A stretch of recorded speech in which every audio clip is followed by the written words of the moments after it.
तो मोदी जी का चेहरा फिर से सामने आ गया। अरे साहब, आप लोग भी तो इस नशे से बाहर आइए। नशे में आप हैं सर। कांग्रेस हारी, आप ये बात कर रही, लोकतंत्र हार रहा है, उसकी चिंता आपको क्यों नहीं है? क्यों नहीं चलाती अंजना ओम कश्यप? बताइए मुझे जरा। जिस तरह का मीडिया नरेंद्र मोदी जी को मिला है, बड़े किस्मत वाले हैं। कसम से कह रहा हूँ, इतनी अच्छी किस्मत लेकर ये प्रधानमंत्री आए हैं। ऐसा मीडिया आप हमें 1 महीने के लिए दे दीजिए और 7 दिन के लिए ऐसी एजेंसीज दे दीजिए, ED, CBI, income tax, CAG. आप राहुल करते हैं, लेकिन राहुल जी जिता नहीं पाते हैं। मोदी हाँ दोस्तों, आपके लिए मैं फिर से एक नेक्स्ट वीडियो लेकर आया हूं जो इंटरेस्ट होने वाला है। जी हाँ दोस्तों, इस वीडियो में हम देखने वाले हैं कांग्रेस का प्रवक्ता पवन खेरे और अंजना ओम कश्यप का डिबेट। जी हाँ दोस्तों, पवन खेरे ने जिस तरीके से गोदी मीडिया यानी अंजना ओम कश्यप की वाट और उनको आईना दिखाने का कोशिश किया है, जो आप देखकर खुद हैरान हो जाएंगे। और गोदी मीडिया जो मोदी सरकार के गोदी में बैठने वाला अंजना ओम कश्यप को जिस तरीके से फटकार पवन खेरे ने लगाया है, आप देखकर खुद हैरान। पहले आइए हम ये वीडियो देखते हैं जो पवन खेरे ने मोदी सरकार यानी बीजेपी का एक एक गलती अंजना ओम कश्यप को बताया है और दिखाया है। तो अंजना ओम कश्यप की इस बात पे क्या रिएक्ट रहता है, हम इस वीडियो में देखेंगे। तो आइए हम सबसे पहले ये वीडियो देखते हैं अंजना ओम कश्यप और पवन खेरे के डिबेट का। जी हाँ दोस्तों, चैनल पे नए हैं तो प्लीज सब्सक्राइब कर लीजिएगा। अपने भाई रिजवान को जरूर सपोर्ट कीजिए, कमेंट करके हमें जरूर बताइएगा कि आपको ये वीडियो कैसी लगी।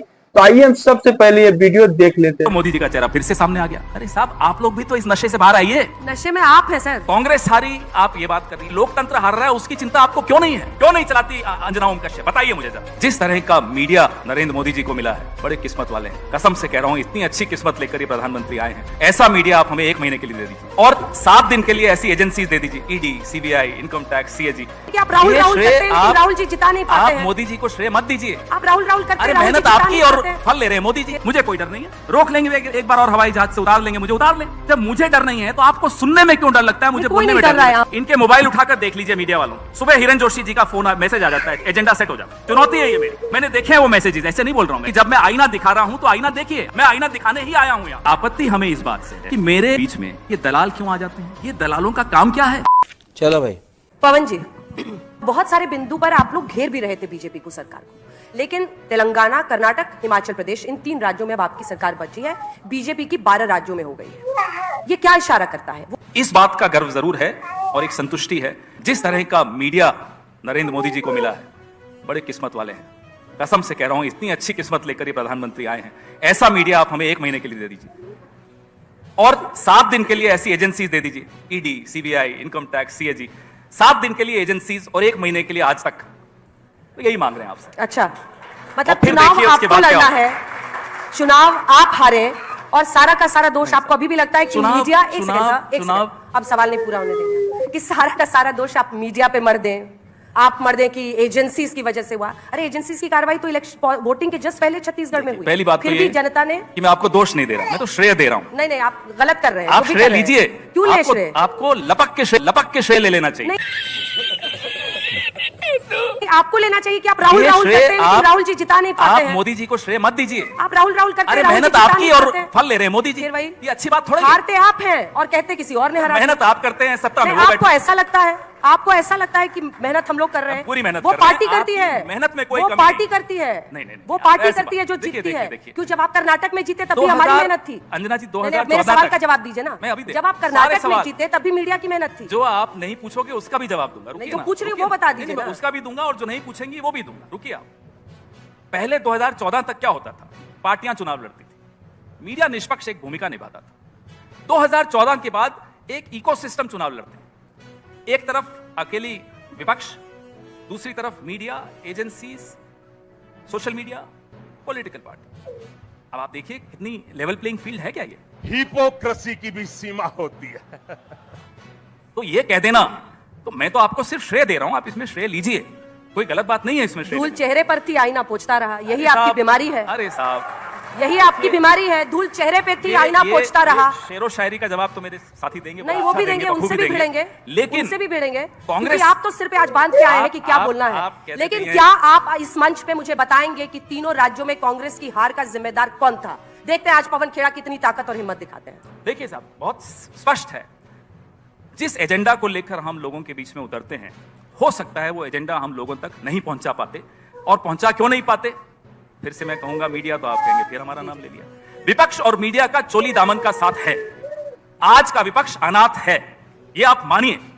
इसलिए कहता हूं, तीन कांग्रेस के नेताओं को मंच पर बिठा रखा है। रुक जाइए, तीन कांग्रेस पार्टी के नेताओं को हमने मंच पर बिठा रखा है। रुक जाइए, आप तो 6 और ले आइए बीजेपी के, उनको भी हम झेल लेंगे, आप चिंता मत करिए। आप सुन लीजिए पहले सुन लीजिए। कांग्रेस हारी, आप ये बात कर रही है। अरे लोकतंत्र हार रहा है, उसकी चिंता आपको क्यों नहीं है? ये जो चुनाव के नतीजे आते हैं, इसमें तो चलिए एक पार्टी हारती है, एक जीत जाती है, आपका एग्जिट पोल हार जाता है, आप जीत जाते हैं, चलता है ये सब। लेकिन जो बड़ी हार हो रही है वो लोकतंत्र की हो रही है, उस पर आपका ध्यान क्यों नहीं है? कैसे चुनाव आयोग बनेगा आपने देखा पार्लियामेंट में?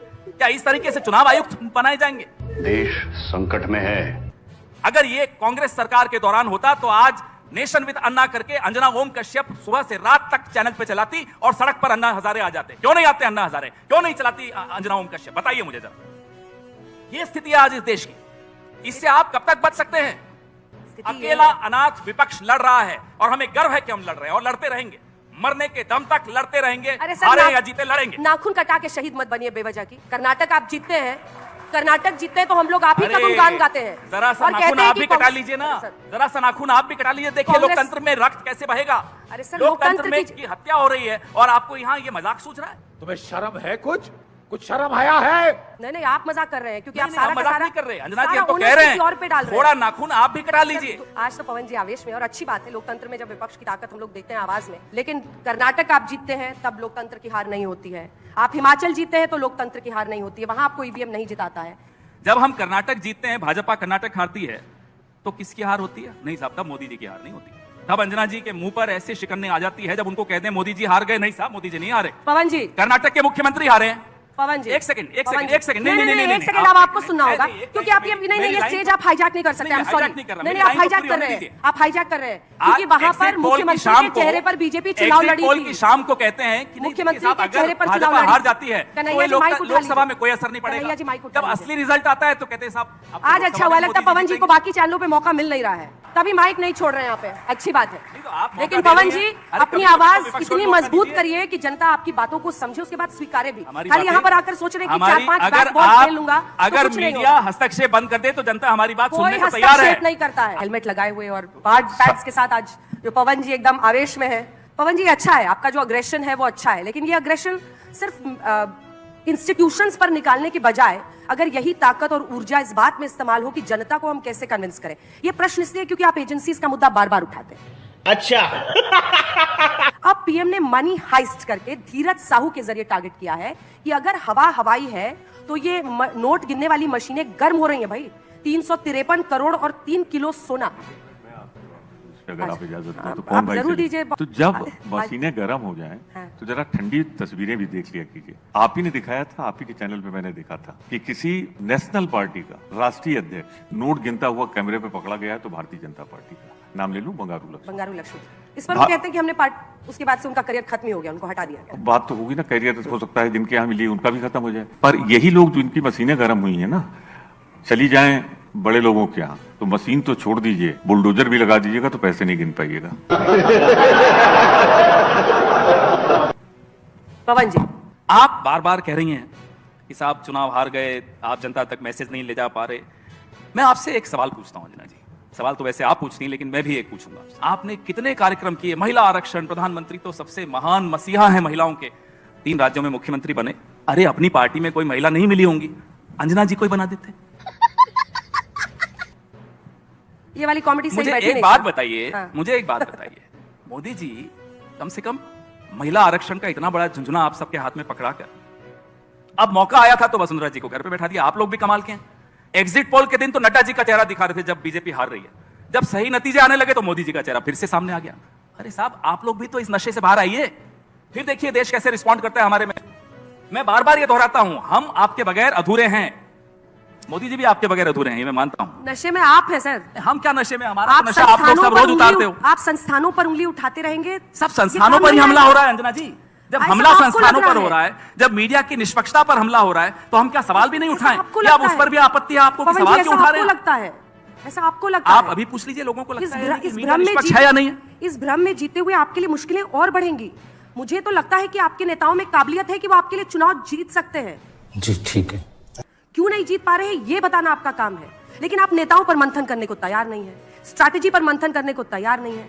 क्या हम सही नहीं कह अपना रही? जितना मंथन करना है जरूर करेंगे अंजना जी। सिर्फ एक आग्रह हमने आपसे, कर्नाटक पे बोला एक कि आग्रह भ्रष्टाचार आपसे। का नाम टिक गया। जब मेरी बारी आती है अंजना जी 40%। को मेरी आवाज इतनी नापसंद है कि खुद ही बोलती चली। नहीं, क्योंकि आप अंजना अंजना कर रहे हैं, आप ऑब्सेस्ड हो अरे रहे हैं आप मुझसे। एंकर हैं, आप तो अंजना आपका से नाम- इतने obsessed अच्छा हैं, मैं चलिए क्या फिर करूं? चलिए नाम नहीं लेते। मैडम तो कह सकते हैं, मैडम मीडिया भी थोड़ा आत्ममंथन कर ले तो क्या बुराई है, देश के लिए अच्छा होगा, कर लीजिए ना आत्ममंथन। हमारा भी आग्रह मान लीजिए। हम तो जितनी बार आप कहते हैं आत्ममंथन करिए, हम करते हैं, आपकी हर सलाह मानते हैं। हम चुनाव हारते हैं तब भी मानते हैं, चुनाव जीतते हैं तब भी मानते हैं। हम तो मीडिया को सम्मान करते हैं।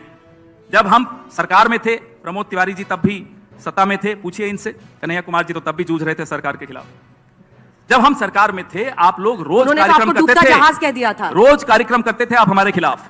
हमने तो कभी नहीं फोन करके बोला साहब आपके बॉसेस को कि नहीं अंजना जी को हटा दीजिए, उनको कम कर दीजिए। हिरेन जोशी हमारे यहाँ तो कोई था ही नहीं। बस फिर शुरू हो गया। तो क्यों नहीं शुरू होंगे? आपको क्या आपत्ति? मैं हिरेन जोशी का नाम ले रहा हूं ना, आप मत लीजिए, मैं तो लूंगा। आप क्रोनोलॉजी समझ लीजिए। मैं विपक्ष में हूं, मैं नाम भी नहीं लूं कि कौन है जो आज मीडिया की हत्या कर रहा है। मैं नाम लूंगा, मुझे कोई डर नहीं है। रोक लेंगे एक बार और, हवाई जहाज से उतार लेंगे, मुझे उतार लें। जब मुझे डर नहीं है तो आपको सुनने में क्यों डर लगता है? मुझे कोई बोलने नहीं में कर डर रहा है लगता यहाँ पर। हम तो पूछ रहे थे रोज सुबह धीरज साहू, मैं आप सब जहां धीरज बैठे साहू पर हैं इनको सन्नाटा छा चुनौती गया। देता हूं, इनके मोबाइल उठाकर देख लीजिए मीडिया वालों के। सुबह हिरेन जोशी जी का फोन मैसेज आ जाता है, एजेंडा सेट हो जाता है। बस शुरू हो। चुनौती है ये मेरी। मैंने देखे हैं वो मैसेजेस, ऐसे नहीं बोल रहा हूं मैं, जिम्मेदारी से बोल रहा हूं। 15 साल में सरकार इनसे में बहादुर तो प्रमोद जी आप निकले। आपने धीरज साहू पे मैं जवाब धीरज दिया साहू था पे भी उसी जवाब का। दूंगा। वो तो 300 थोड़ी बहादुरी पर आप पे आई नहीं दिखाइए है। कि जब मैं आईना दिखा रहा हूं तो आईना देखिए, आप भी बहादुरी दिखाइए। मैं आईना दिखाने ही आया हूं यहाँ, मैं आया हूं तो दिखाऊंगा। अब आइए धीरज साहू पर। मैंने उसका सबसे पहले जवाब आपको दिया महेश शाह, एक और शाह का भी नाम लेते लेते रह गया, अमित शाह। प्लीज ये अच्छा नहीं, ये अच्छा नहीं। किसका बैंक है वो जिसमें सबसे ज्यादा नोटबंदी में नोट बदले गए? मैं तो 2 शाह का नाम ले लिया। आप सुनने की हिम्मत है आपकी? दोनों शाहों का नाम धीरज साहू बोल रहे हैं। धीरज साहू का तो हमारे प्रमोद जी ने भी जवाब दे दिया, मैंने शुरू में ही जवाब दे दिया। अरे जिनका पैसा है उनसे पूछे ना, हमसे क्यों पूछ रहे हैं आप? वो तो ठीक है, लेकिन ये सवाल नोटबंदी का perception सवाल है। आपने क्यों नहीं पूछा उस कोऑपरेटिव बैंक से? हम तो ये पूछ रहे हैं, कहां है महेश शाह? पूछिए ना, जवाब दिलवाइए ना हमें। सवाल परसेप्शन का है। इसके अरे साहब, बावजूद मोदी क्यों जीत मैं रहे हैं? आप परसेप्शन की बात जनता कर को रहे हो, मैं क्यों नहीं तथ्य दे रहा हूं convince कर पा आपको। It's facts versus perception, I am giving you facts. Why are you scared of facing these facts? मतलब मैं आप सिर्फ ये पूछ रहा हूं। आप चाहते हैं कि मीडिया आपको जिता दे? नहीं, मीडिया तो न जिताता है न हराता है, आप ही मतलब- कह रही हैं। तो आप बात परसेप्शन की हो रही है, आप ही कह रही हैं।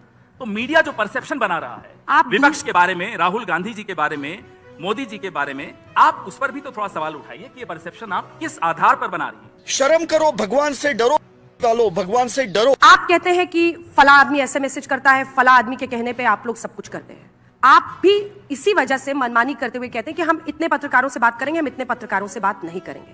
क्या इतना अधिकार भी मेरे पास नहीं है कि मैं उस जहर के व्यापार का हिस्सा नहीं बनूं जो आपके कुछ सहयोगी मीडिया में फैलाते हैं? मैं उस व्यापार का हिस्सा नहीं बनना चाहता। लेकिन जो मुझे आपत्ति है अंजना जी, मैं आपका नाम ले रहा हूं, माफी चाहता हूं। उन्हें वो तो मैं जानती हूँ, आप ऑब्सेस्ड हैं मुझसे।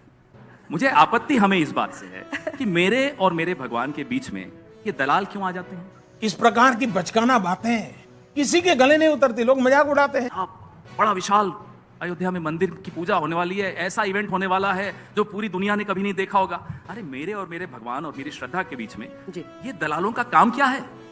और आप उसको सेलिब्रेट करती हैं दलाली को।